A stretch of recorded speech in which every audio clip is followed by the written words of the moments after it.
ગર્વથી ગુજરાતી।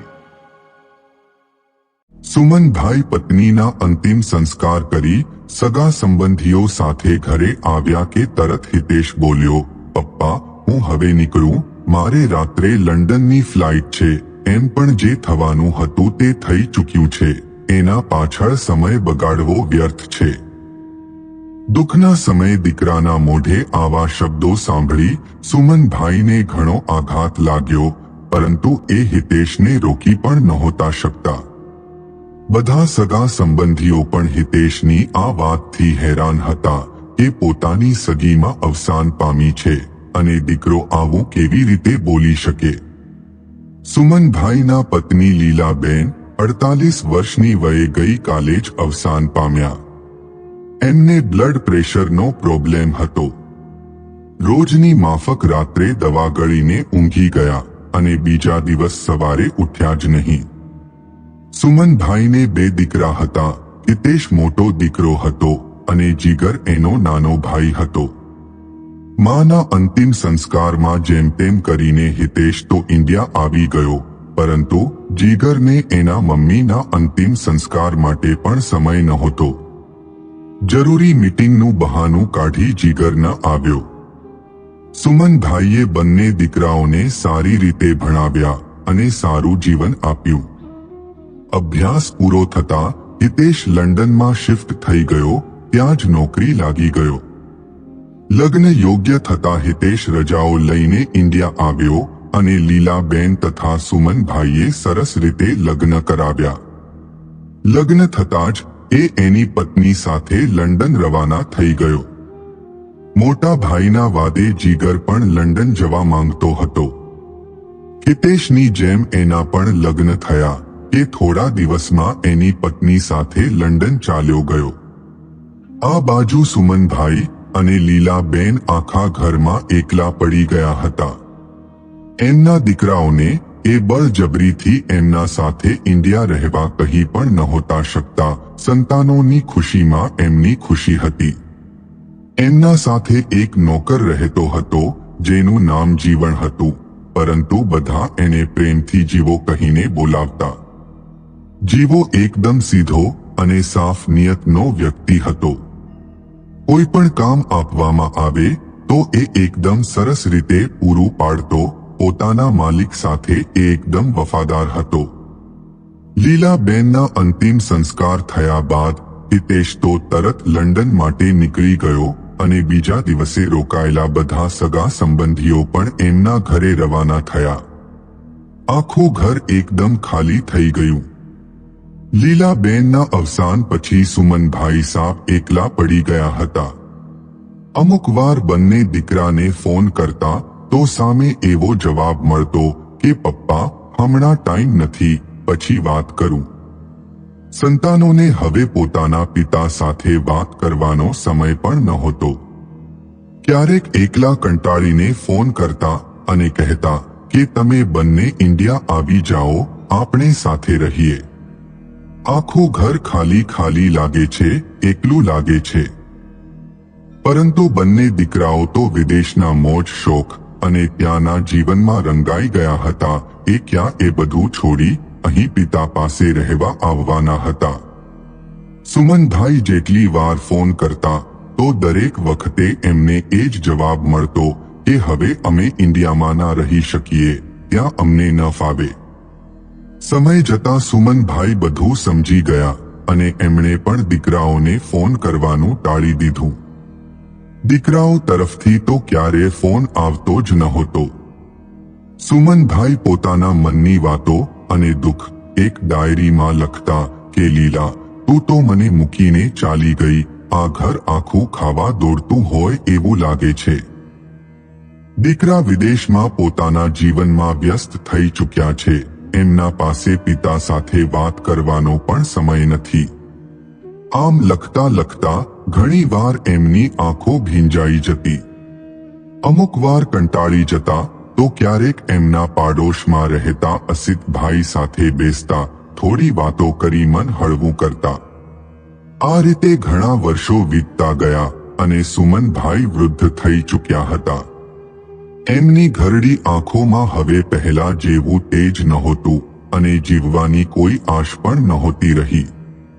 એક દિવસ અસિતભાઈ સાથે બેઠા બેઠા વાતો કરતા હતા કે અચાનક સામેથી એમનો નાનો દીકરો જીગર આવતો હોય એવું દેખાયું. પહેલા તો એમને એમની આંખો પર વિશ્વાસ ન થયો, પણ નજીક આવતા ખબર પડી કે આ તો જીગર છે.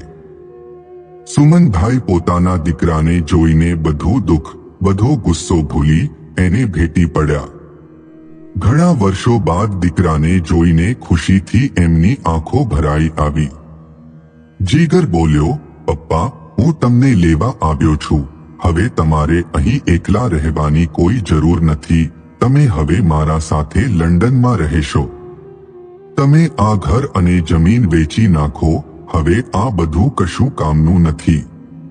પાડોશમાં રહેતા અસિતભાઈ અનુભવી પ્રોપર્ટી ડીલર હતા, તો એમણે કહ્યું, સુમનભાઈ, આ સમયે જમીન વેચવી નુકસાનકારક નીવડી શકે છે.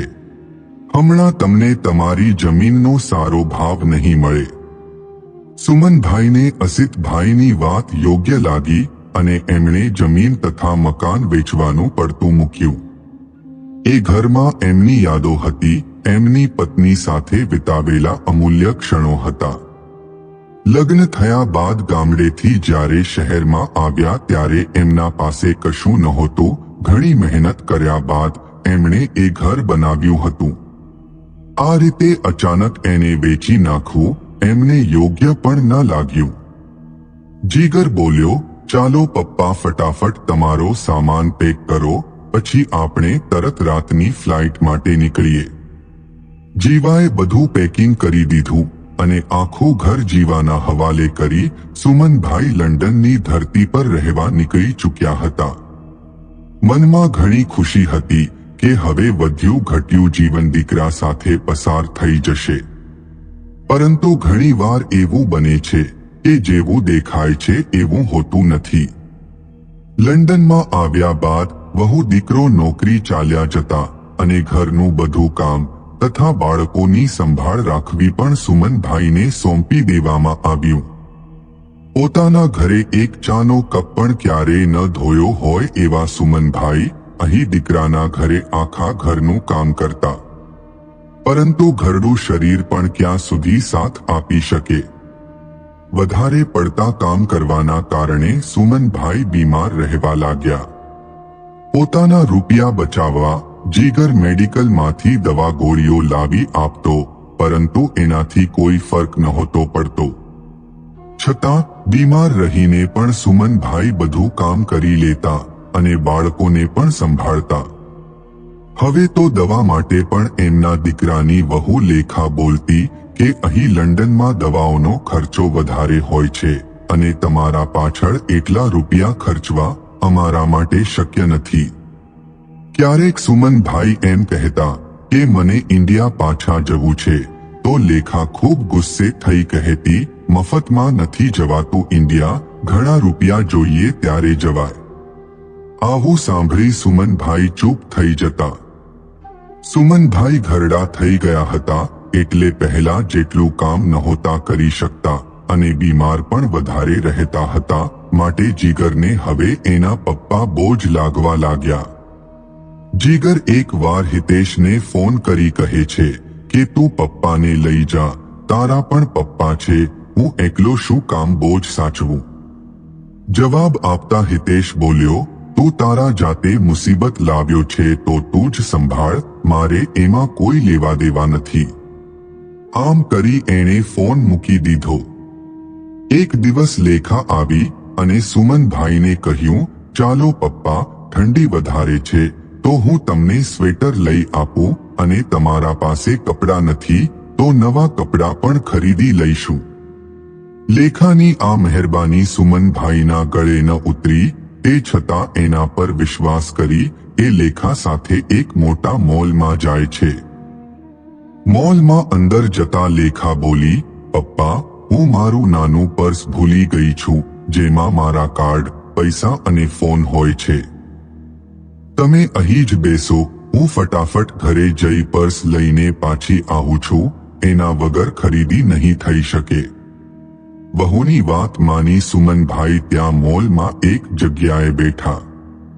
રાહ જોતા જોતા મોલમાં બધે ફરી ચૂક્યા અને લગભગ કલાક થવા આવ્યો, પણ લેખા ક્યાંય દેખાઈ નહીં. સુમનભાઈ તો લંડનના વિસ્તારથી એકદમ અપરિચિત હતા, તો જાતે ઘરે પણ નહોતા જઈ શકતા. રાહ જોઈને છેલ્લે મોલની બહાર એક બાંકડો હતો, ત્યાં બેસીને લેખાની રાહ જોવા લાગ્યા. આમ ને આમ રાત થવા આવી, પરંતુ લેખા પાછી ન આવી. સુમનભાઈ હવે વહુની ચાલાકી સમજી રહ્યા હતા કે મને જાતે કરીને તરછોડવામાં આવ્યો છે. બાંકડા પર એક વૃદ્ધને બેઠા જોઈને ત્યાં અવર જવર કરતા બધા એમની સામે જોતા, પરંતુ એમની મદદ માટે કોઈએ ન પૂછ્યું. છેલ્લે ત્યાંથી ઊભા થઈ સુમનભાઈ ચાલતા થયા અને થોડેક દૂર એક મંદિર નજરે પડ્યું. વિદેશમાં એક મંદિર દેખાતા જાણે કે કોઈ આપણું મળી ગયું હોય એવી એક સરસ અનુભૂતિ એમને થવા લાગી. મંદિરમાં જઈને ભગવાન સામે હાથ જોડી અશુભીની આંખો સાથે સુમનભાઈ પોતાના દુઃખનું કારણ પૂછે છે. એવા તો કેવા કર્મો કર્યા છે કે મારા સાથે આ બધું થઈ રહ્યું છે? મારી પત્ની લીલાને છીનવી લીધી, મારા દીકરાએ મને અહીં લાવી નોકર બનાવી દીધો અને હવે આ વિદેશની ધરતી પર લાવી મને ભટકતો કરી દીધો. હે પ્રભુ, તું આવા કેવા દિવસો બતાવી રહ્યો છે? મંદિરનો પૂજારી આ બધું જોઈ રહ્યો હતો એ તરત સુમનભાઈ પાસે આવીને એમને શાંત કરાવે છે, પછી સરસ રીતે ભોજન કરાવી બધું પૂછે છે. સુમનભાઈ પોતાના મનની બધી વાતો, બધું દુઃખ એ પૂજારીને સંભળાવે છે. એમનું દુઃખ સાંભળી પૂજારી બોલ્યો, કાકા, વિદેશમાં રહેતા દરેક દીકરા પોતાના મા બાપ સાથે એવું જ કરે છે. મા બાપને બોલાવી એમના સાથે રાખે છે અને આખા ઘરનું કામ એમના પાસે જ કરાવે છે. એમના માટે મા બાપ એક મફતના નોકર સિવાય બીજું કશું નથી. તમારા સાથે પણ એ જ થયું છે. જ્યાં સુધી મા બાપ ઘરના કામ કરી શકે ત્યાં સુધી એમને રાખવામાં આવે છે. પછી વૃદ્ધ થતા મા બાપ બીમારીઓથી ઘેરાઈ જાય એટલે એમના દવાના ખર્ચમાં પણ વધારો થાય, માટે એ લોકો એમને આ રીતે ઘરની બહાર કાઢી મૂકે છે. પૂજારીની વાત સાંભળી સુમનભાઈને દુઃખ સાથે ઘણું આશ્ચર્ય થયું. એમને પોતાના દીકરા સાથે લંડન આવવાના નિર્ણય પર અફસોસ થવા લાગ્યો. સુમનભાઈ પાસે ન તો ફોન હતો કે ના એમના પાસે ઘરનું સરનામું. પૂજારી એમની મદદ કરે તો પણ કઈ રીતે કરે? થોડું વિચાર્યા બાદ પૂજારી પોલીસને ફોન કરવાનું કહે છે. સુમનભાઈ બોલ્યા, આટલું બધું જાણ્યા બાદ હું મારા દીકરા અને વહુ પાસે પાછો જવા નથી માંગતો. એમણે પૂજારીને કહ્યું કે હું ઇન્ડિયા પાછો ચાલ્યો જઈશ, પરંતુ ઇન્ડિયા જવા માટે એમના પાસે પૈસા પણ નહોતા. એમણે એમના કુર્તાના ખીચામાંથી એક કોથળી કાઢી, એમાં થોડા રૂપિયા હતા અને કાગળિયા હતા. એક નાની ડાયરી પણ હતી, એમાં અગત્યના નંબર લખેલા હતા. એમણે કહ્યું કે મારા બેવ દીકરા અને વહુનો નંબર આમાં હશે, પણ મારે એમના સાથે નથી રહેવું, હું એમના પ્રેમથી ધરાઈ ગયો છું. તમે મારા નોકર જીવાને ફોન કરી આપો તો તમારી ખૂબ મહેરબાની રહેશે. ડાયરીમાં ઘરના ટેલિફોનનો નંબર લખેલો હતો. એ ડાયરી પૂજારીને આપી અને પૂજારીએ ઘરના ટેલિફોનનો નંબર ડાયલ કર્યો. જીવાએ ફોન રિસીવ કર્યો કે તરત પૂજારીએ સુમન કાકાને આપી દીધો. ઘણા સમય પછી માલિકનો અવાજ સાંભળી જીવો ખુશ થઈ ગયો અને એક સાથે ઘણા પ્રશ્નો પૂછી નાખ્યા. માલિક, તમારી તબિયત કેવી છે? તમે જમવાનું સમયસર ખાવ છો? તમે પાછા ક્યારે આવશો? તમારી ખૂબ યાદ આવે છે, વગેરે વગેરે. આટલા સમય બાદ કોઈના મોઢેથી આટલા પ્રેમના શબ્દો સાંભળી સુમનભાઈ ઘણા ખુશ થયા. પછી એમણે જીવાને કીધું કે અસિતભાઈને કહીને મારા માટે ઇન્ડિયા આવવાની ટિકિટ બુક કરાવી દેજે, મારે ઘરે પાછું આવવું છે. માલિક પાસેથી આવું સાંભળી એ બોલ્યો, હા માલિક, એ તો ખુશીની વાત છે કે તમે ઘરે પાછા આવો છો. હું બધો બંદોબસ્ત કરી દઈશ. જીવાને ગામમાં એક જમીનનો ટુકડો હતો. એણે એ જમીન ગીરવે મૂકી રૂપિયા લીધા. પછી અસિતભાઈ પાસે જઈને બધી વાત કરી. જીવાએ એમને રૂપિયા હાથમાં આપ્યા અને કહ્યું કે તમે માલિક માટે ટિકિટ બુક કરાવી દો. રૂપિયા જોઈને અસિતભાઈએ પૂછ્યું કે આટલા રૂપિયા તું ક્યાંથી લાવ્યો? જીવાએ કહ્યું, એ તો મેં મારા ગામની જમીનનો ટુકડો ગીરવે મૂકીને રૂપિયા લીધા છે. હું મારા માલિક માટે એટલું તો કરી શકું છું. મારા મમ્મી બીમાર હતા ત્યારે એમણે મારી ખૂબ મદદ કરી છે. મારા પર માલિકના ઘણા અહેસાન છે. હવે મારો વારો છે એને ચૂકતે કરવાનો. જીવાની વાત સાંભળી અસિતભાઈ બોલ્યા, વાહ જીવા, તારા જેવો ઈમાનદાર અને દરિયાદિલ નોકર મને પણ મળ્યો હોત તો ઘણું સારું હતું. ત્યારબાદ અસિતભાઈએ સુમનભાઈ માટે ઓનલાઈન ટિકિટ બુક કરાવી દીધી. પૂજારીએ લંડન એરપોર્ટથી એમને સારી રીતે ફ્લાઇટમાં બેસાડી દીધા. જતા જતા એમણે પૂજારીનો ખૂબ આભાર માન્યો. જીવો તો માલિકના આવવાની ખુશીમાં વહેલા જ એરપોર્ટ પહોંચી ગયો હતો. માલિકને લઈને ઘરે આવ્યો અને એમની હાલત જોઈ એ ઉદાસ થઈ ગયો. સુમનભાઈ સાવ કમજોર અને બીમાર લાગી રહ્યા હતા. સુમનભાઈએ કહ્યું કે મારા બેંકમાંથી રૂપિયા ઉપાડી અસિતભાઈને આપી દેવાના છે. એવામાં અસિતભાઈ એમને મળવા આવ્યા અને બધી હકીકત જણાવી. આ બધું જાણીને સુમનભાઈને ઘણું આશ્ચર્ય થયું. એ વિચારી રહ્યા હતા કે મારા સગા દીકરા માટે હું બોજ સમાન હતો અને અહીં આ જીવો અજાણ્યો હોવા છતાં મારા માટે પોતાની જમીન ગીરવે મૂકી દીધી. સુમનભાઈની આંખોમાં આંસુ આવી ગયા અને એ તરત જીવાને ભેટી પડ્યા. બીજા દિવસથી જીવાએ એમની ખૂબ સેવા કરી અને એમની તબિયત સુધરવા લાગી. પરંતુ વધતી ઉંમરને કોણ રોકી શકવાનું હતું? એક દિવસ એવો આવ્યો કે સુમનભાઈ ખાટલે પડી ગયા.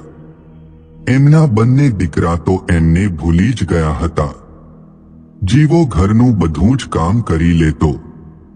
સુમનભાઈ ખાટલામાં જ બધું કરતા છતાં એ બધી ગંદકી સાફ કરી લેતો.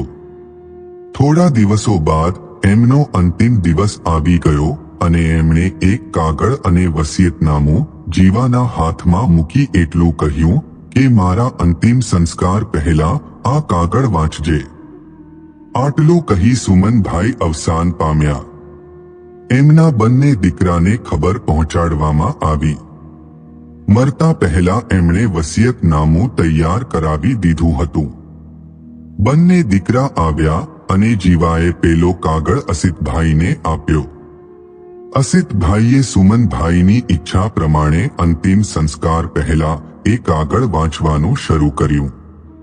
એમાં લખ્યું હતું કે હું મારા વસિયતનામામાં મારું ઘર મારા નોકર જીવાના નામે કરું છું અને મારા બેંક એકાઉન્ટમાં જે 1.5 લાખ રૂપિયા છે એ પણ એના નામે કરું છું. આટલું સાંભળી બંને દીકરાઓની આંખો ફાટી ગઈ. પરંતુ આ સમયે સગા સંબંધીઓ વચ્ચે કંઈ બોલી શકે તેમ નહોતા. આગળ લખ્યું હતું કે વસિયતનામામાં મારી પત્ની લીલાના બધા ઘરેણાં મારા બંને દીકરા અને એમની વહુઓને સરખા ભાગે નામે કરું છું એવી મારી પત્નીની ઈચ્છા હતી. બાકી મારી કોઈ પણ સંપત્તિ પર મારા બંને દીકરાઓમાંથી કોઈનો હક નથી. હું બધી સંપત્તિ જીવાના નામે કરું છું. મારા અંતિમ સંસ્કાર પણ જીવાના હાથે થવા જોઈએ.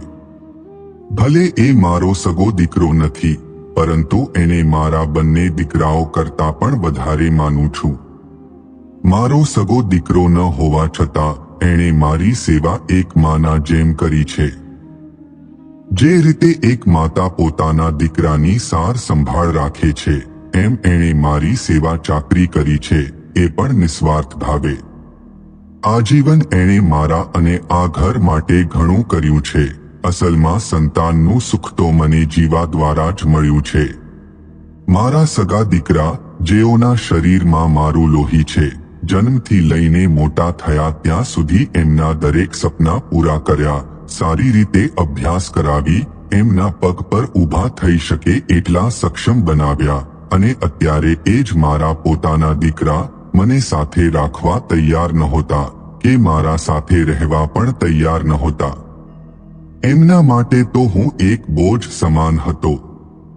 કાગળ વાંચતા વાંચતા અસિતભાઈ અને જીવાની આંખમાં આંસુ આવી ગયા. અંતિમ સંસ્કાર માટે આવેલા સગા સંબંધીઓમાં પણ અમુક લોકો રડી પડ્યા. કાગળમાં છેલ્લું વાક્ય લખ્યું હતું કે હું પ્રાર્થના કરું છું કે મારા જેવા દિવસો મારી સંતાનોને ન જોવા પડે. વકીલ પણ હાજર હતા. વસિયતનામામાં જોયું તો ઘરેણા સિવાય બધી સંપત્તિ જીવાના નામે હતી. હિતેશ અને જીગર બંનેની આંખમાં આંસુ હતા, પરંતુ એમના કરેલા પાપના કારણે એ કોઈની સામે જોઈ નહોતા શકતા. મા બાપ પોતાના સંતાનોને એમના સારા ભવિષ્ય માટે એમને વિદેશ ભણવા મોકલે છે, નોકરી કરવા મોકલે છે, અને એ જ સંતાનો એમના ઘડપણમાં દુઃખનું કારણ બને છે.